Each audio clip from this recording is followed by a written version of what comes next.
মনে আছে আপনাদের? হ্যাঁ, লীলাটি বড় মার্মিক লীলা। রুই দাসের কথা। এই ভক্ত রুই দাস জুতো সেলাই করতেন আর ওই মনে মনে ভগবানের নাম করতেন। সাধুদের জুতো সেলাই করে পালিশ করে টাকা নিতেন না, ওইটাই মনে করতেন সাধুদের প্রতি আমার প্রণাম বা শ্রদ্ধা। আর যেটুকু হতো ওই চারানা পেলে দুয়ানা গঙ্গা দেবীর পূজায় লাগাতেন, সেবায় দিতেন সাধুদের কাছে। আর যা থাকতো এক মুঠো সিদ্ধ করে রামপ্রভুকে ভগবানকে ভোগ লাগিয়ে স্বামী স্ত্রী পেতেন। অতিথি এলে আবার এক মুঠো তাকে দিতেন। তো এইভাবে জুতো সেলাই করে, ভগবানের নাম করে, গৃহে বৈষ্ণব সেবা দেয়। ভগবান ওর ওই দুর্দশা দেখে চালে খড় নাই, রোদ বৃষ্টি পড়ে। রামচন্দ্র স্বয়ং একদিন তিনি মানুষের রূপ ধরে এসে জুতা সেলাই করতে এসছেন রুইদাসের কাছে। খুব মন দিয়ে শুনুন। রুইদাসের কাছে যখন জুতো সেলাই করেছে, কিছু দেওয়ার সময় বলছেন, আপনি সাধুজন, আপনি ভক্তজন, আমার একটি নিয়ম আছে, আমি এই অর্থ সাধুদের কাছে নেই না। রামচন্দ্র তখন ভগবান বললে, দেখো আমি একটু তীর্থভ্রমণে বেরিয়েছি, আমার কাছে মূল্যবান একটা জিনিস আছে, এটা তুমি রাখো। ভগবান ওর অভাব দূর করবার জন্য কি এনেছেন জানেন? পরশ পাথর। তো বলে, এইটা তুমি রেখে দাও, আমি তীর্থে যাচ্ছি, আমার কাছে এটা নিরাপদ নয়। ওইটা নিয়ে যখন ওই যে জুতো সেলাই করার একরকম লোহার আছে না, কি যেন বলে ওকে, ওইটাই যেই লেগেছে একটা অংশে সোনা হয়ে গেছে। বলে, সর্বনাশ, এটা তো পরশ পাথর, এটা কেন আমাকে দিচ্ছেন? বলে, এটা আপনি রাখুন। বলে, আমি এটা রাখবো না, আপনি কে ভালো করে পরিচয় দিন। এই সোনা দেখিয়ে আমার উপাসনা কেড়ে নিতে আসছেন, পরীক্ষা করতে আসছেন? এগুলো আমার প্রয়োজন। দেখুন, ভাবের উদ্দেশ্যই ভগবান দেখে। বললেন, এগুলো আমি রাখবো না। বললাম তো পরে আমি নিয়ে যাব। ভগবান ভাবলেন, সমাজ যদি ওর কাছে রাখি, অভাবরণে কখনো হয়তো একটু সোনা পেয়ে যাবে। কি করেছিলেন জানেন? চালের পাতায় গুজে রেখেছিলেন, ওদিকে তার স্মরণে ছিল না। প্রভু সমাজ পরে এসে দেখছেন সেই কুড়ে ঘর, সেই জল রোদ ঝড়ে সেই জুতো সেলাই করে, সেই ছেঁড়া পোশাক। ভগবানের দেখে মনে হলো, পরশপত রেখে দিলেও যারা চালে গুজে রাখে, অথচ লোভ যায়নি, ভজন দরিদ্রতা বৈষ্ণব সেবাই তার লক্ষ্য। এসে বলছেন কি, তুমি সেই পরশপতর কি করেছো? বলো, ও আপনিই তো সেই। আরে ওটা চালে গুজে রেখেছে, আপনি নেন তো। যখন ওটা ভগবানের হাতে ফিরিয়ে দিচ্ছে, ভগবান যেতে যেতে বললেন, সববার কি তুমি জিতবে? একবার আমাকে জিততে দেবে না? শুধু কি তুমিই জিতবে, আমাকে জিততে দেবে না? ভগবান তখন স্বরূপে দেখা দিয়ে বলছে, দেখো আমি স্বয়ং রঘুপতি রামচন্দ্র, তোমার ভক্তিতে, তোমার হৃদয়ের ব্যাকুলতায় আমি এসেছিলাম কিছু দিতে। হাত জোর করে বললেন, প্রভু সোনা দিয়ে উপাসনা কেড়ে নিতে চেয়েও না। জগতের কোনো কিছু তো আমার চাওয়া পাওয়ার নেই। দেখুন, প্রকৃত ভক্তরা জগতের কিছু চায় না। কারণ এই জগতে আমরা যখন আসি না, তখন স্ত্রী পুত্র পিতামাতা সম্বন্ধগুলো তৈরি করে আসি না, এসেই তৈরি করি। আবার মৃত্যুর পর এই সম্বন্ধগুলো থাকেও না। আর কি অদ্ভুত এই জগৎ! আপনার হাতের আংটিটা পর্যন্ত ওরা মৃত্যুর পরে খুলে নিয়ে ঘরে তোলে, কিন্তু আপনাকে ঘরে তোলে না। এই জগৎটার রহস্য বুঝতে পারি না আমরা। এই জন্য ঋষিরা বলেছেন, ভক্তর জগতের কিছু চেয়েও না, জগৎকে না চেয়ে জগদীশ্বরকে চাও, ভগবানকে চাও, সব পাবে। জং লব্ধা চাপরং লভং মান্নাতে নাধিকাং তত যস্মিন স্থিত ন দুঃখে ন গুরুনাল্লভে বিলাসচতে। ভগবানকে চাও, সব পাবে। দেখুন, যদি শূন্য দেন, এই শূন্য যদি 1 কিলোমিটার কোনো কাগজে কোনো দেয়ালে শূন্যই দেন, শূন্য একটা তো বামে দিলে তবে মান হবে। তো যার জীবনে ভগবান চাওয়া নেই, এই জগতে ভৌতিক অর্থবিত্ত সুন্দরী রমণী টাকা পয়সা মর্যাদা পেয়ে কি হবে? আজকের যে রাজ সিংহাসনে বসেছে, কালকে তাকে কারাগারে পচে মরতে হয়। এই সংসারটা তো এমনই। তাই আমাদের রূপ সনাতন কখনো জগতের কোনো বস্তু চায়নি। তারা চেয়েছিল তোমাতে যাতে ভক্তি হয়, তোমার চরণে যাতে ভজন করতে পারি। ন ধনং ন জনং ন সুন্দরিং কবিতাং বা জগদীশ কামায়ে। আমি এগুলি চাই না। এই জগতের কোনো কিছু পেয়ে আমি এটা রাখতে পারবো না। জগৎ অনিত্য। আরও একটি কথা বলে রাখি, জগতে প্রকৃত সুখ নাই, ভজনে ছাড়া, ভগবত ভজনে ব্যতীত এ জগতে সুখ কোনো বস্তুতেই নাই। এইটা বিশেষ কৃপা না হলে সাধুগুরুর বুঝতে পারি না। ভগবান তখন বললেন, একবার আমাকে জিততে দাও, কাল থেকে তোমার বিগ্রহের চরণের কাছে 4টে করে স্বর্ণ মুদ্রা আমি দিয়ে দেব। এটা কেন জানো? তোমার গৃহে বৈষ্ণব সেবা হয়, ভক্ত সেবা হয়, এ দিয়ে তুমি ভক্ত ভগবানের সেবা করো। হাত জোড় করে রুইদাস বলছে, এসেছো প্রভু, ভালো কথা, চরণ দর্শন করিয়েছ, এটা তোমার করুণা কৃপা, কিন্তু খবরদার স্বর্ণ মুদ্রা যদি আমার ঘরে দাও, আমি কিন্তু তোমাকেও ঘরে রাখবো না। ওগুলো এলে যে আমার ভজন নষ্ট হবে, অর্থ সামর্থ্য বৃত্ত বৈভব এলে আমি তোমাকে ভুলে যাব, এগুলো দিও না। পরের দিন সকালে ভগবান দেওয়াতে ওইগুলো ছুড়ে দিয়েছিলেন গঙ্গায়। গোবিন্দ রামচন্দ্র ভগবান কৃপা করে অনুরোধ করেছিল, দুটো অন্তত রাখো, বৈষ্ণব সেবায় লাগবে। ভগবানের কথা রাখতে গিয়ে ওই দুটো করেই যা পেতেন বৈষ্ণব সেবায় দিয়ে দিতেন। ভাবটা কেন দেখুন, একবার কাশীর রাজার রাজপুরোহিত রাজার পক্ষ থেকে প্রতিদিন গঙ্গা পূজা করতে যেতেন বিবিধ রাস উপাচার নিয়ে। ওনার পায়ের খড়মটা একটু সমস্যা হয়েছে, রুইদাসের কাছে আসছে। ওনার হাতের পরশ পেয়ে বলছে, তোমার হাত এত কমল, আর দিব্য নাম হচ্ছে তোর। জ্যোতি দেখে পণ্ডিত ব্যক্তি তো বুঝতে পেরেছে রুইদাসকে, বলে তোমার নাম অনেক শুনেছি, তুমি সেই রুইদাস, ধন্য তুমি। পণ্ডিত যখন তাকে টাকা দিতে গেল, বলে আমি তো নেই না, ভক্ত পণ্ডিত যারা তাদের কাছে আমি কোনো অর্ঘ্য নেই না। ওর দেখে ভালো লাগলো, তো বলে আপনি কোথায় যাচ্ছেন পণ্ডিত প্রভাত? বলেন, আমি প্রতিদিন গঙ্গার ঘাটে যাই, আর গঙ্গাতে রাজার উদ্দেশ্যে রাজ উপচার নিয়ে আমি গঙ্গা পূজা করতে যাই। রুইদাসকে তখন বলছে, তুমি যাবে? কি বলেছিল জানেন? বলেছিল, দেখুন আমি গঙ্গায় যাই না। বলে, কেন যাও না? কাশীতে বাস করো, কাশীর গঙ্গায় যাও না? বলে, যায় না কেন জানেন?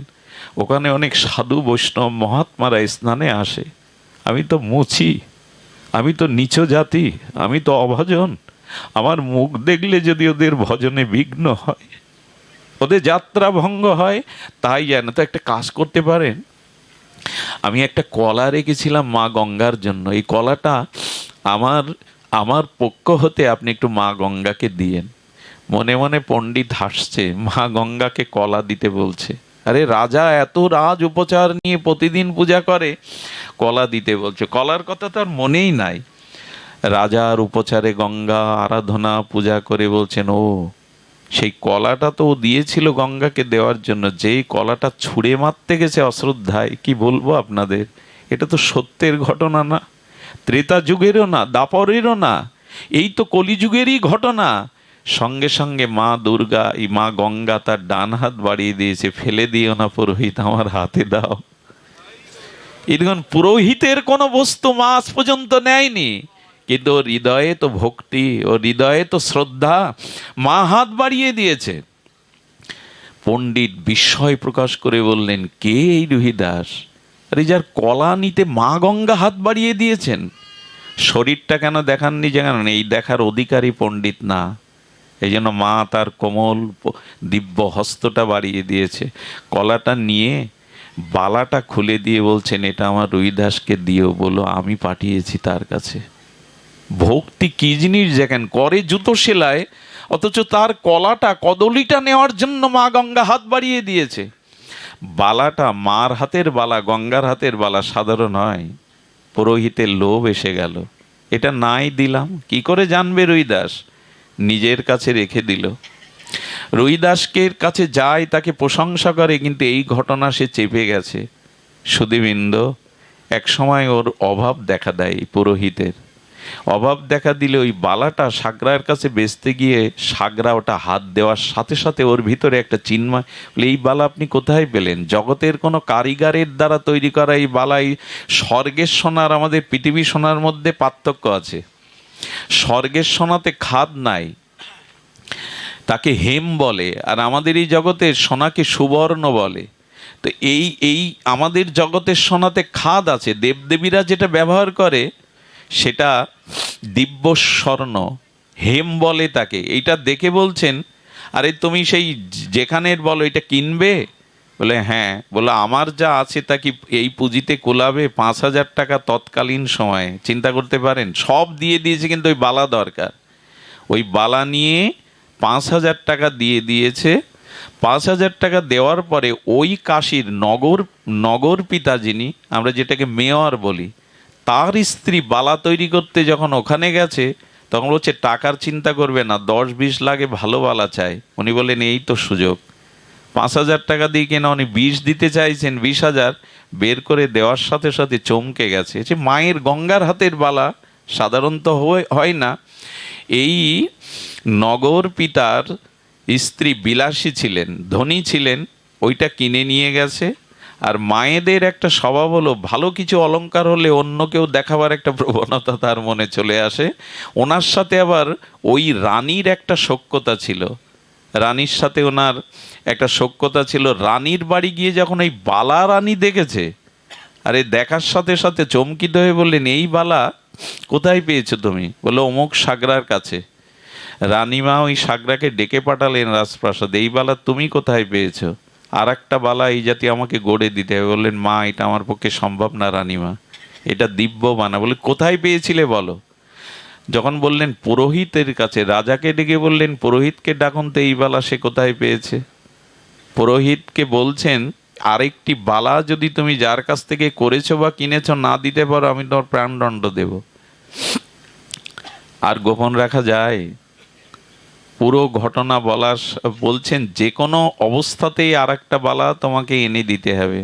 রুইদাসের চরণে এসে পড়েছে, আমার বড় অন্যায় হয়ে গেছে, আমার বড় অন্যায় হয়ে গেছে, ক্ষমা করো আমায়, কিন্তু এখন আমার প্রাণ বাঁচাও, আমার প্রাণ বাঁচাও, কারণ আরেকটি বালা না হলে রাজা আমাকেই মৃত্যুদণ্ড দিয়ে দেবে। সাধুর চিত্ত পরদুঃখে কাতর হয়, বলে একবার আমার সাথে গঙ্গায় চলো। বলো আমি তো অধিকারী নই, তবে আপনি কাঁদবেন না, আপনার ব্যথা দূর করার আমি চেষ্টা করছি। উনি ওই যে চামড়া ভেজায় না, এই চামড়া ভেজানো যেটা থাকে ওতে স্তব করছেন মাকে। স্তব করতে করতে কি বলবো, গল্প শোনাতে বসিনি আপনাদের। মা আর একটা হাত বাড়িয়ে দিল তার মধ্যে। মন যদি হয় চাঙ্গা, কঠোরিতে গঙ্গা, এরকম একটা প্রবাদ আছে, ওর মধ্যেই গঙ্গা।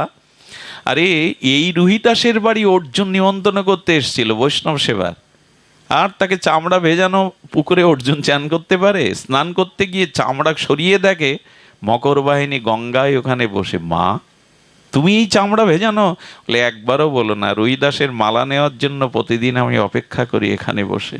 ভগবান তো ভক্তির কাছে বস, অহং ভক্ত পরাধীন, আমি সরাট বিভু চৈতন্য সর্বশক্তিমান তত্ত্ব, কিন্তু আমি পরাধীন আমার ভক্তের কাছে, আমি ভক্তের অধীন, আর কারো অধীন নই।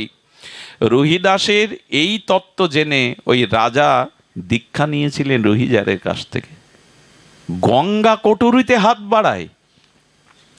এই রাজা এসে বললেন গুরুদেব শুনেছি চরণামৃত পেলে জীবন ধন্য হয়, কৃপা হয়, আপনি আমাকে একটু চরণামৃত দিন।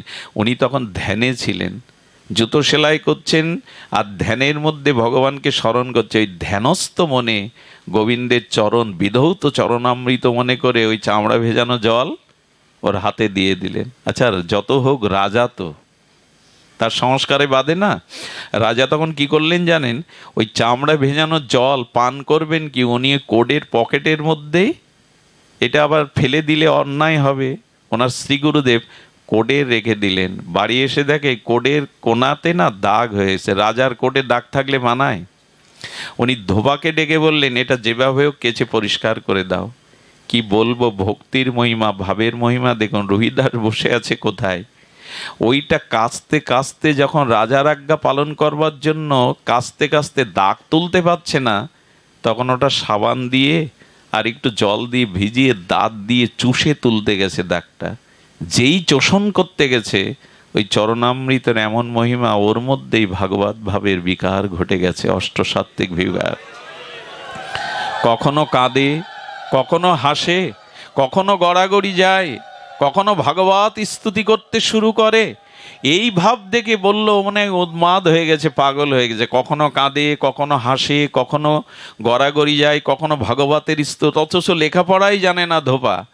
রাজার কাছে সংবাদ গেল, রাজার কাছে গিয়ে বলল আমি লেখাপড়া জানি না, আমি সাধন ভজনও কিছু জানি না, কিন্তু আপনার কোডের কোনায় দাগে এমন কি আছে বলতে পারেন? কিসের দাগ? ওটা চোষণ করতে গিয়ে সেখান থেকে আমার এই ভাব দেখা দিয়েছে। রাজার বুঝতে আর বাকি রইল না। পরে গিয়ে আর একদিন চেয়েছিলেন, গুরুদেব একটু চরণামৃত কৃপা করে দিন। হেসে রুইদাস বলেছিল, ওই চরণামৃত জীবনে দ্বিতীয়বার আর তুমি পাবে না। এই যে ভাবটাই হলো মূল। উনি মনে করেছেন চামড়া ভেজানো, আরে জল। আমি বলতে চেয়েছিলাম আপনার মনের ভাব অনুযায়ী ভগবান আপনাকে কৃপা করবেন। এই জন্য বাইরের দেখাবার কিছু নেই, বাইরের ক্রিয়াতে ভগবানকে ভোলানো যাবে না। মনের শুদ্ধ ভাবকেই ভগবান গ্রহণ করেন। ছোট্ট একটা লীলা বলি, আর এই ভাবটা আসবে সরলতা দ্বারা। কিসের দ্বারা?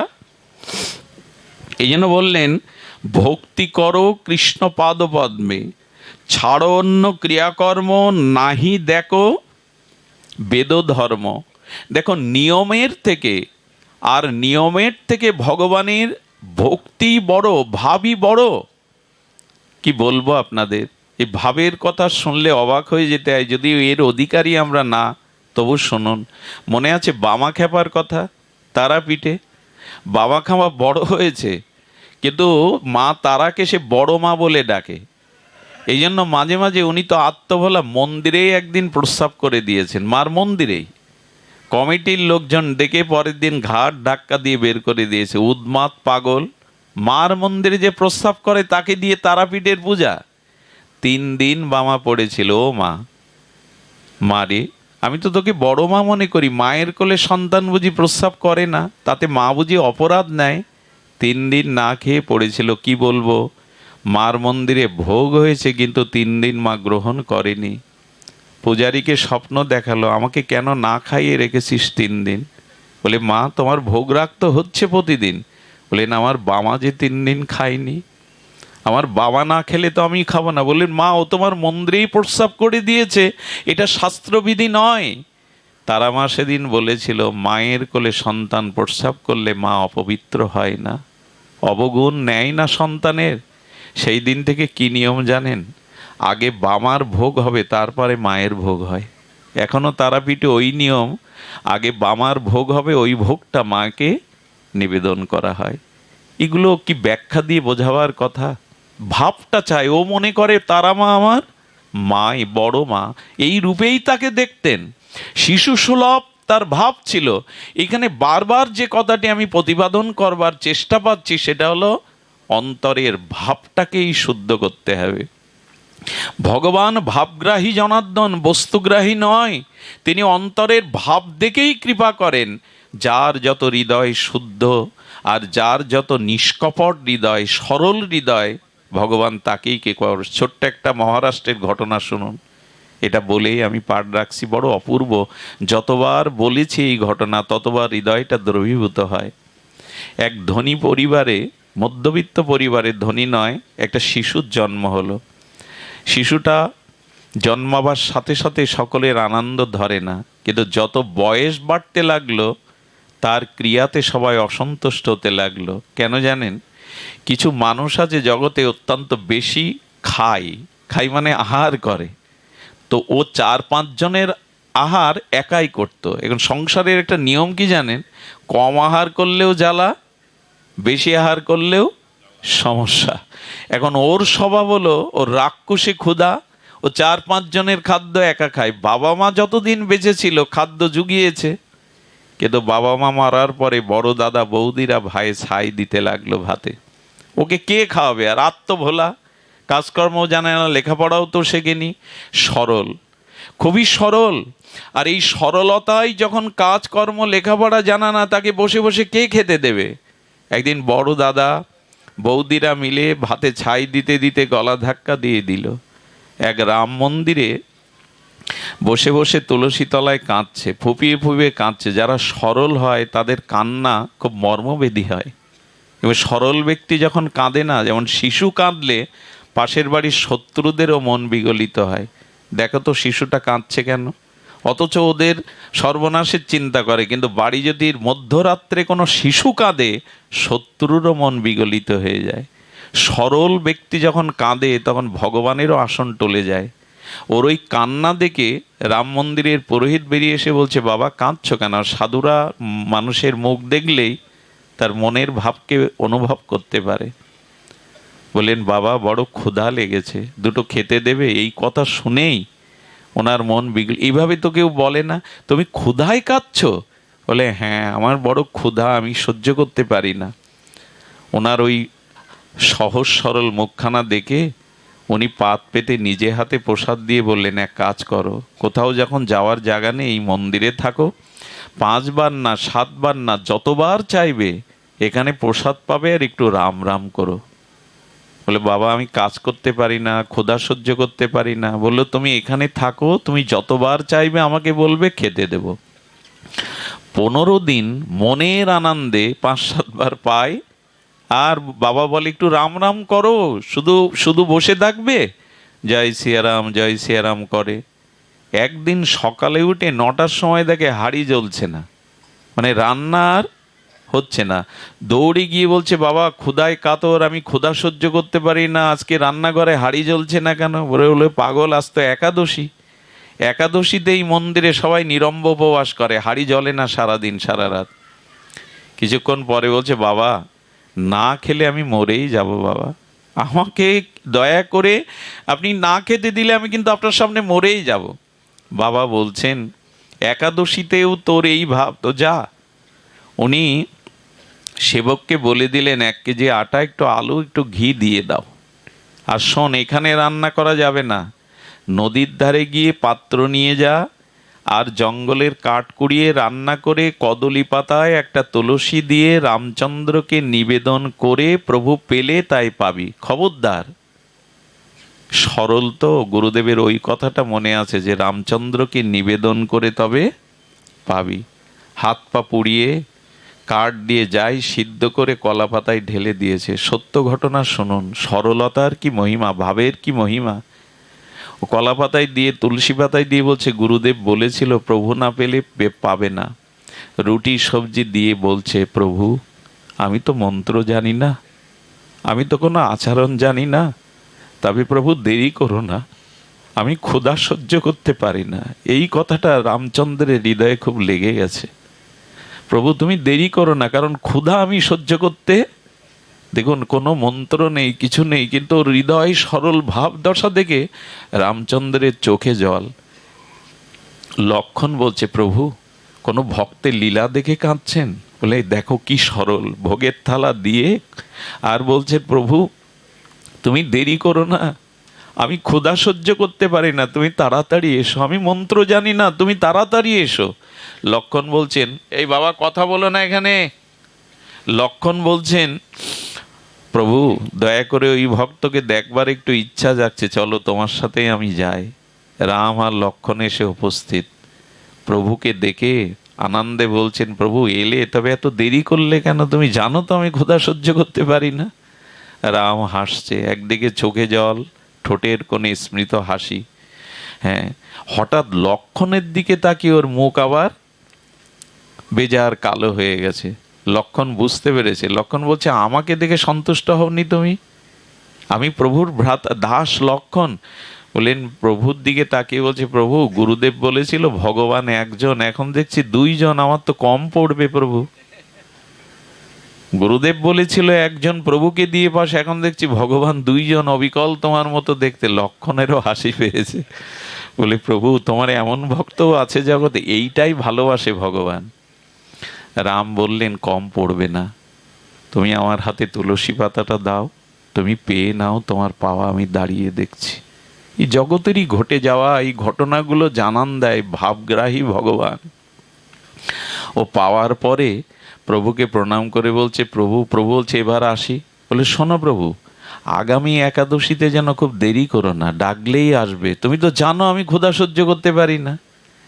প্রভু আর এক পা যেতে যেতে বলছে, প্রভু আর একটা কথা, আচ্ছা আগামী দিন কজন আসবে একটু বলে যাও না।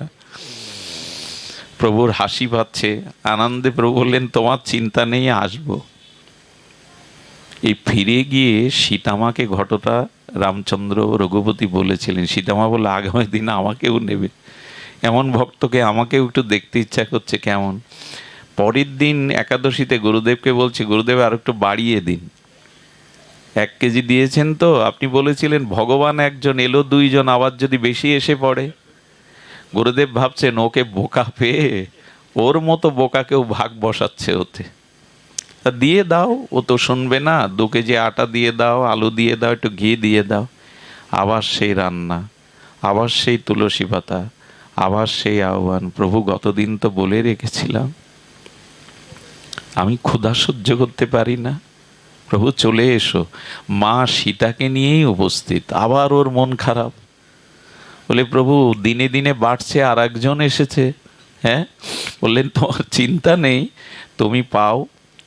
ওকে পাওয়ালেন, প্রভু তুলসী পাতা নিলেন, একে পাওয়ানোর পরে বলছেন, প্রভু দিন দিন বাড়ছে সংখ্যা, তুমি আজ কথা রেখেছো, চলে এসছো, তা একটু ঠিক করে বলো তো কজন তোমার পরিবারে? 1-1 জন করে বাড়ছে। মা সীতা আনন্দ পাচ্ছেন, বললেন বাবা চিন্তা নেই, তুমি তোমার মতোই এনো। পরে আসলে ঈশ্বর দর্শন হলে তার চোখের ভাষা বদলে যায়, তার দেহে অন্যরকম একটা ক্রিয়া প্রতিক্রিয়া। গুরুদেব দেখছে ও তো আগের মতো নাই, এত নির্মল, এত জ্যোতি, ওর চোখের ভাষা বদলে গেছে। বললো কারা পায় তোর কাছে এসে? বলে আপনারই কৃপা, আপনিই তো জানিয়ে দিয়েছেন প্রভু আসে, লক্ষণ ঠাকুর আসে, মা সীতাও এসেছিল। গুরুদেব ভাবলেন কিছু ঘটে গেল না তো, কিছু ঘটলো না তো, একটু দেখা দরকার। ওকে চাল, ওকে ঘি, আটা, সবজি, আলু দিয়ে গুরুদেব পিছু নিয়েছে। সেদিন কি করেছে জানেন? সেদিন ওইগুলো সামনে রেখে আর রান্না করেনি, ও ভগবানকে ডাকতে শুরু করেছে চোখের জলে, প্রভু এসো।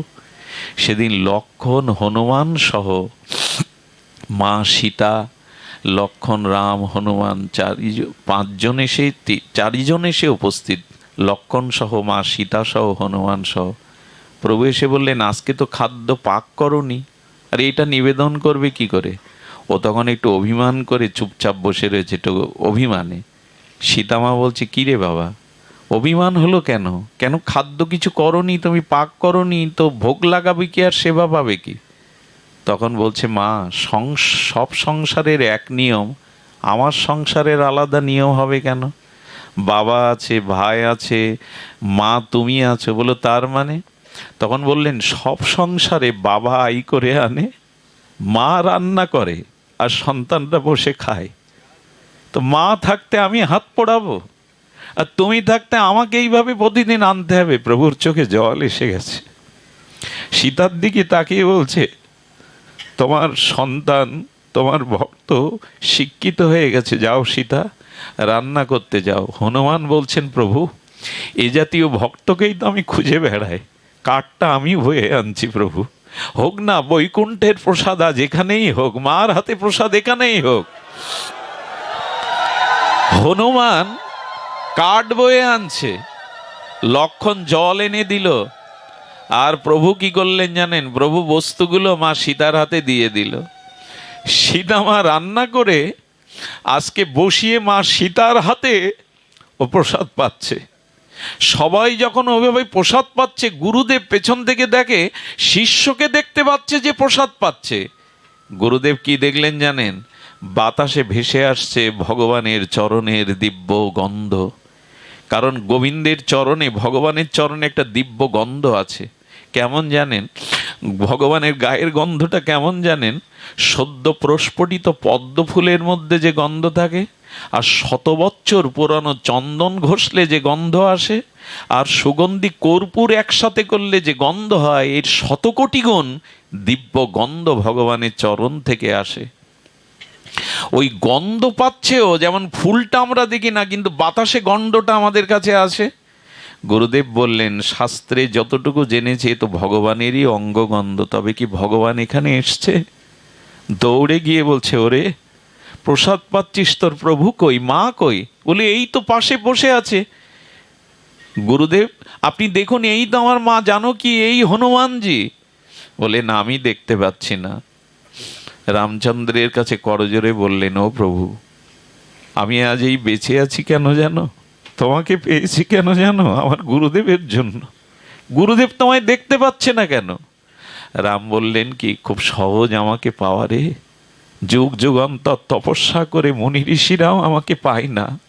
তোর গুরুদেবের পাণ্ডিত্য আছে, কিন্তু তোর মতো ভাব বা সরলতা ওর হৃদয়ে নাই। তোর মতো সরল ভাব ওর হৃদয়ে নাই, ও কি করে পাবে আমাকে? তখন কি বলছে জানেন? বলছে, শোনো প্রভু, শোনো মা, আমার গুরুদেবের জন্য আমি তোমাদের পেয়েছি, আর গুরুদেব যদি তোমাদের না পায়, আমি আগামী দিন থেকে আর এখানে আসবো না, তোমাদের আর ভোগও আমি লাগাতে পারবো না, আমি আর তোমাদের ডাকবও না।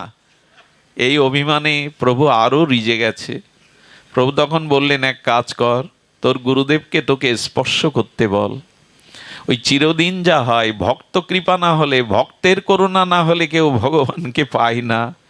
ওর গুরুদেব যেই ওকে জড়িয়ে ধরেছে, সাক্ষাৎ রঘুপতি রাজীব লোচন রামচন্দ্র মা জানকী লক্ষ্মণ হনুমানকেই দর্শন করলো। করে কি করলো জানেন? এই দর্শন করে প্রভুর পায়ে না, ওই যুবকের পায়েই গুরুদেব চরণে পড়ে গেছে। ওরে, যে ভগবান পাইয়ে দেয় সেই তো গুরু, সেই তো শ্রেষ্ঠ। যে ভগবান পাইয়ে দেয়, ধন্য তুই, তুই পেয়েছিস আর আমাকেও পাওয়ালি। আজ ভগবানের চরণে না পড়ে এই শিষ্যের, এই সরলের চরণে পড়ে প্রার্থনা করছে, ধন্য তুই। যারা ভগবান পায় তারাই তো গুরু, অগ্রে যারা প্রাপ্ত হয় তারাই গুরু। আমার বলবার অভিপ্রায় ছিল, এই মনটা সরল করে যদি আমরা ভাবকে শুদ্ধ করে ভগবানকে ডাকতে পারি, তবে ভগবান এ জাতীয় সরল নিষ্কপট ভক্তের ডাকে সাড়া দেন। আজ এটাই শুধু দরকার, কপটতা ত্যাগ করা আর সরল প্রাণে ভগবানকে ডাকা। আগামীকাল এখানে মহোৎসব, সবাই যোগদান করবেন। যারা হরিকথা শুনলেন তাদের ভগবানের কৃপা তাদের উপরে বর্ষিত হোক। আপনারা শান্তিতে থাকুন, ভজনে থাকুন। আর মাদিস আমার জন্য আপনাদের চরণধূলি বাতাসে উড়িয়ে আমার মস্তকে দিয়ে আশীর্বাদ করবেন, যেন আপনাদের মতো ভক্ত সঙ্গই বাকি জীবনের সময়টুকু লাভ করতে পারি। জয় শ্রী গুরু প্রেমানন্দে হরিবল। সুধী ভক্তগণ, আমাদের ধনঞ্জয় কৃষ্ণ দাস পরম ভক্ত রাধাকুণ্ডের কিছু গ্রন্থ ওর কাছে আছে। এগুলো খুব দুষ্প্রাপ্য গ্রন্থ, বাংলাদেশে সহসা পাওয়া যায় না রাধাকুণ্ডের গ্রন্থ। এই ওর কাছ থেকে আপনারা সংগ্রহ করতে পারেন। ও ব্যবসায়িক জন্য না, এগুলো ওর যথাযথ রূপে এর যে মূল্য নির্ধারণ সেইগুলোই নিয়ে থাকে। এটা ব্যবসার জন্য না, প্রচারের জন্য। ওর কাছ থেকে আপনারা সংগ্রহ করতে পারেন, জীবনে হয়তো কাজে আসবে এই সদ্গ্রন্থাবলী। জয় শ্রী রাধে, জয় নিতাই গৌর হরি বল। বাঞ্ছা কল্পতরুভশ্চ কৃপা সিন্ধুভ্যেবচ পতিতানাং পাবনেভ্য বৈষ্ণবেভ্য নমো নমঃ। জয় রাধে। একটু নাম বলুন, যারা আছেন একটু নাম বলেন।